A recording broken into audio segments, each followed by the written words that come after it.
Hey, good morning, everybody. This is Chris, KD2TFJ, and this is another ham radio adventure. So, let's get into it. This video is going to be on how to transmit over a repeater on a ham radio. Now, talking over a repeater is almost similar to transmitting on a simplex frequency, which is typically not on a repeater.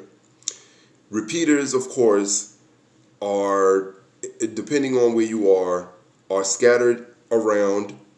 They are operated by different people or organizations, clubs, and typically they are in a high location so that they have a higher footprint and can transmit and receive over a vast area, typically over 50 plus miles.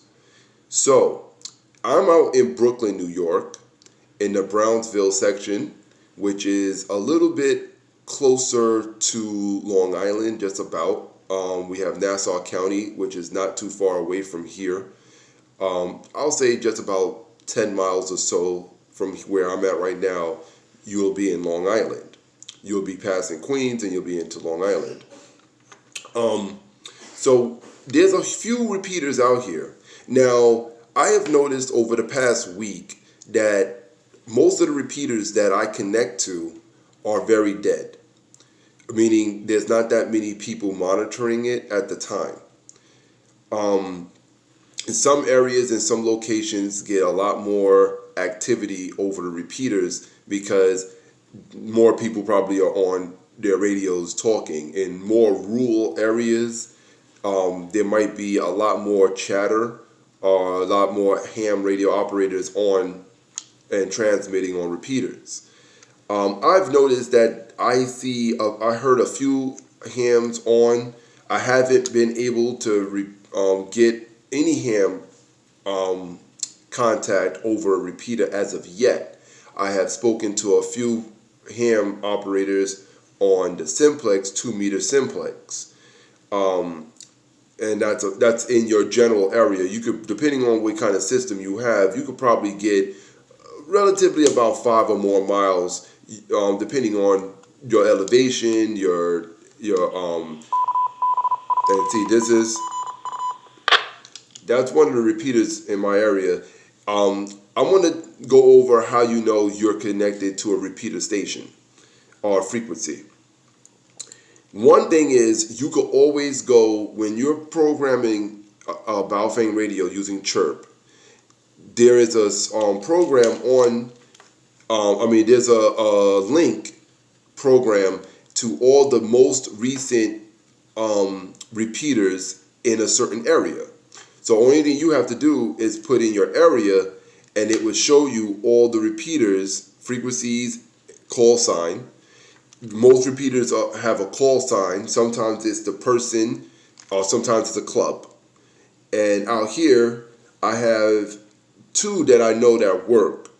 One is KD2TFJ in my area.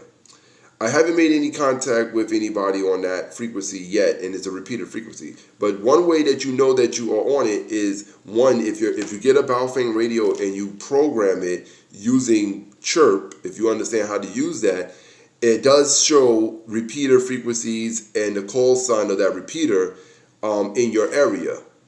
And you can just easily just allocate where you want that saved, as many as you want, and it will save all the information onto your radio without you having to do anything else. You won't have to program the frequency, the offset, and all that stuff. It will automatically do it for you.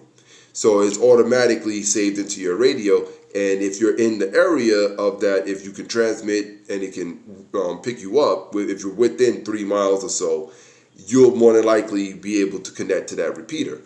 One way that you will know that you're on a repeater, if you're, let's say, not using chirp and you're just programming frequencies in, is that you will hear that tone, and that is the repeater tone. The repeater sends out that information, depending, mostly it's supposed to be every 5 minutes or so, you'll hear the beeping. that would tell you that you're listening into the transmitting frequency, the downlink of it. Another way of knowing that you can actually talk to the repeater is right now. I'm going to press the button. I'm going to do, this is a live test. I want to test the repeater.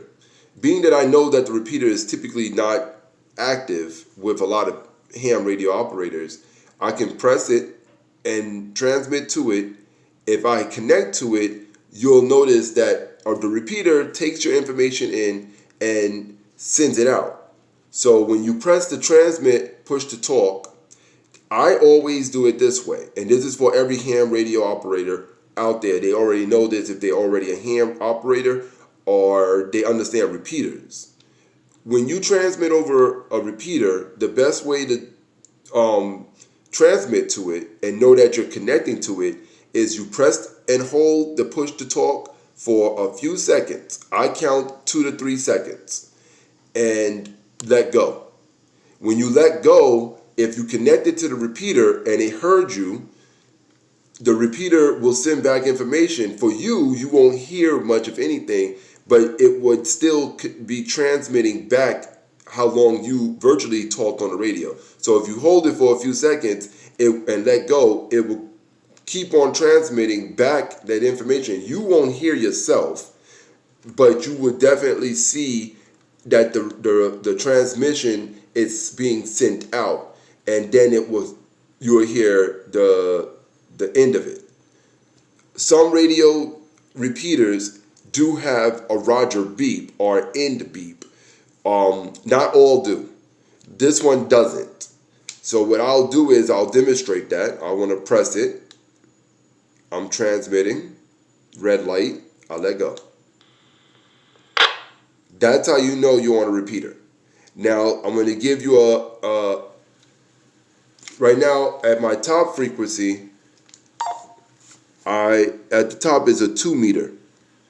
As you can see, that's 2 meter simplex. So what I want to do is, that's not on a repeater. So the difference, I'm going to press the push to talk for the top frequency. I'm holding it, let go. You don't hear nothing else because that's not connected to a repeater, and it's not going to resend out any information out. It's just it's radio to radio. So when you're on a repeater, see what happens. Like, I'm going to show you what happens. I'm going to press the repeater button again. I mean the bottom, which is B. I'm going to hold it. Let's see how it works if you don't hold it long enough. See, I popped it. So if I press it fast and let go within a second, sometimes it won't connect to the repeater, depending on how close you are to the repeater. So typically the best way to do it is hold and then let go. That's how you know you're on the repeater. Now, after you do that, if somebody is out there, another station, courtesy-wise, you should call in with your call sign, just so if anybody heard that transmission, they probably want to know who you are or who's transmitting. So what I do is I test the repeater 2 times to see if I'm close. This radio does show the strength of a signal that's coming in. So if you're too far away from the repeater, it will show you how much in bars, how close you are. I want to try to show you that. You see the transmission bar is over there, and it will show you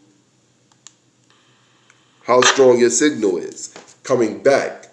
So that will give you a good indication on how good other people can hear you.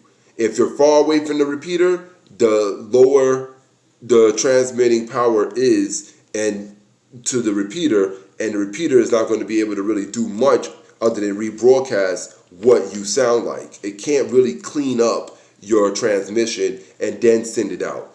But if you're close, like I am to this repeater, I think I'm within 3 miles of this repeater, I can actually see that my signal strength is good. Now I can transmit. I'm going to transmit with my call sign. KD2TFJ. monitoring. So, and I also might be doing a radio check. So I'm going to say I'm doing a radio check. KD2TFJ radio check. 1, 2, 3, 4, 5, 5, 4, 3, 2, 1.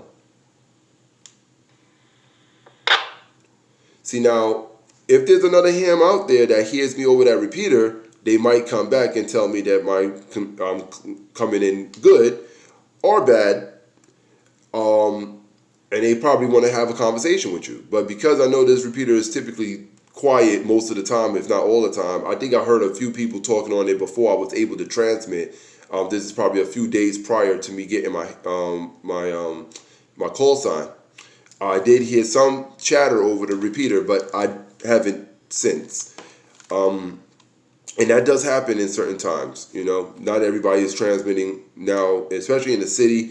In a city like New York, you might, but not all the time. Okay, so that's how you can transmit over repeaters. Repeater tech conversations are just as you would on a simplex without a repeater. Don't be scared to get on a repeater because you are talking to it can be further away, and a lot of times repeater guys, people that are transmitting over repeaters are doing certain things. They won't, of course, in the hobby, typically all hams are more than glad to hear from a new ham that's ready to talk about their equipment, getting into the hobby, what to look for, what equipment to get, radios, walkie-talkies, such things like that. But that's how you would do it. That's how you would typically get on a repeater and talk over a repeater. So have fun. If anybody has any questions on how to program a repeater without using chirp, please let me know. I would definitely be able to explain and demonstrate how you program repeaters into any radio. And I would definitely like to help out any ham or new hams. Thank you for watching.